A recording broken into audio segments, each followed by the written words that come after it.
Section 52. Moreover, Mahamati, I will now explain what characterizes the self-existence of the skandhas. By what characterizes the self-existence of the skandhas, I mean the 5 skandhas.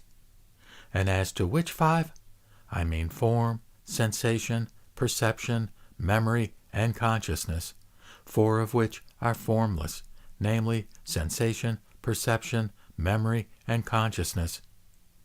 Mahamati, by form, I am referring to the different characteristics of each of the 4 elements and their elemental forms. But it is not the case, Mahamati, that the formless ones are actually 4 in number.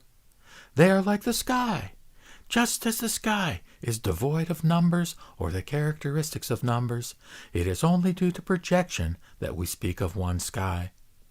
Mahamati, the skandhas are likewise devoid of numbers or the characteristics of numbers, and thus devoid of existence or non-existence, and devoid of the 4 possibilities. Foolish beings talk in terms of numbers, not the wise.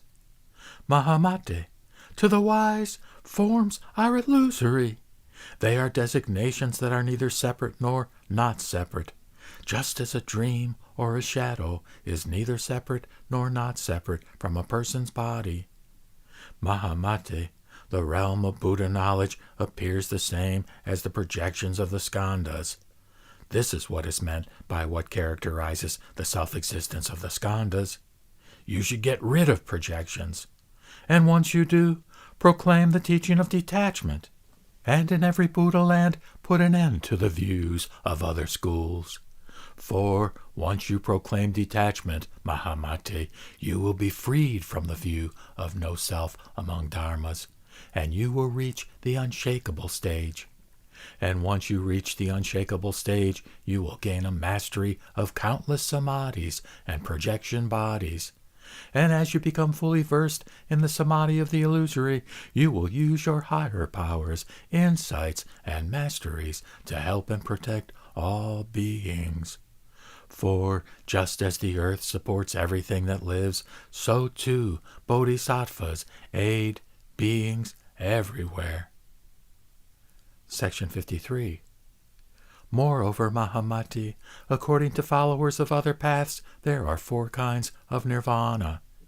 And what are the 4?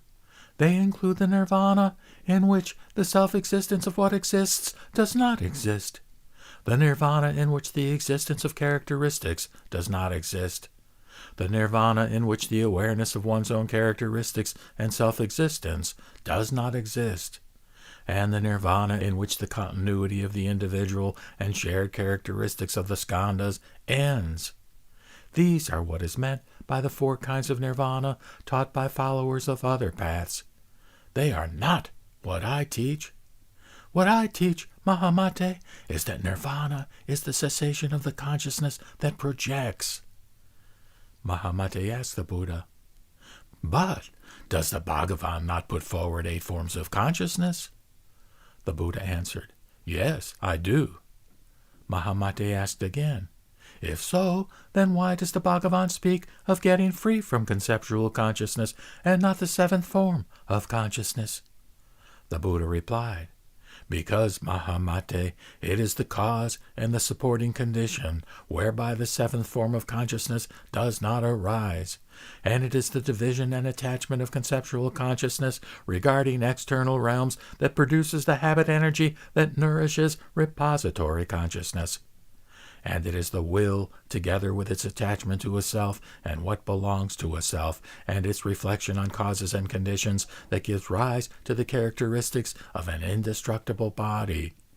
And it is attachment to an external world that is a perception of one's own mind, that is the cause and supporting condition of the repository consciousness.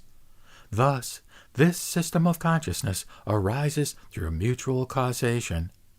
It is like the ocean and its waves, which rise or cease as the wind of externality that is a perception of one's own mind blows. Thus, when conceptual consciousness ceases, the 7th form of consciousness also ceases. The Buddha then repeated the meaning of this in verse. Mine isn't a nirvana that exists, a created one or one with attributes. The consciousness that projects what we know, the cessation of this is my nirvana. This is the cause and supporting condition, whereby thoughts create the body. On this is what the mind is based. On this is what consciousness depends. When the great river quits flowing, waves no longer stir. When conceptual consciousness ceases, the other forms don't rise.